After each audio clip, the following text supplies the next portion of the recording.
నువ్వు చాలా ధన్యురాలివి, ధన్యుడివి. ఎందుకంటే ఆహ్వానం అయితే అందరిది, కానీ ఎంపికలో మాత్రం నువ్వు ఉన్నావు.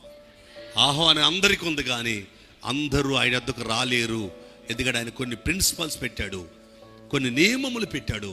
ఆ నియమములకు నిలబడితేనే వారు ఆయన పిల్లలు. నియమము లేకుండా జట్టి అయిన వాడు పోరాడడానికి వీలు లేదు. యేసు ప్రభు దగ్గర నియమం ఉంది. ఆ నియమములు ఉండగలిగిన వాడి దేవుని బిడ్డ. హల్లెలూయా. పిలుపు అందరికీ కదా, ఏ భేదం అందరికీ పిలుపు వచ్చింది. సద్వినియోగం చేసుకోగలిగిన వాళ్ళందరూ ధన్యులు. ఈరోజు నువ్వు చాలా ధన్యురాలివి, ధన్యుడివి.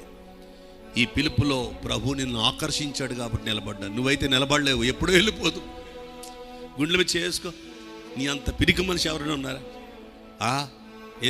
ఎన్నోసార్లు లోకంలో బతుకున్నప్పుడు స్నేహాలు మార్చేసావు, షాపులు మార్చేసావు, కొనేదాకా చోట నీకు నచ్చకపోతే, నీకు సరిగా మాట్లాడకపోతే షాపులు మార్చేసావు, ఏమన్నా వ్యక్తులను మార్చేసావు. కానీ ఈరోజు ప్రభువులోకి వచ్చాక ఎందుకు ఇన్ని శ్రమలు వచ్చినా తట్టుకుని నిలబడుతున్నావు అంటే, ఆ లోకంలో బ్రతికినప్పుడు నీ శరీరం చెప్పింది విన్నావు, ప్రభువులోకి వచ్చాక నీ ఆత్మలో ఆయన చెప్పింది వింటున్నావు.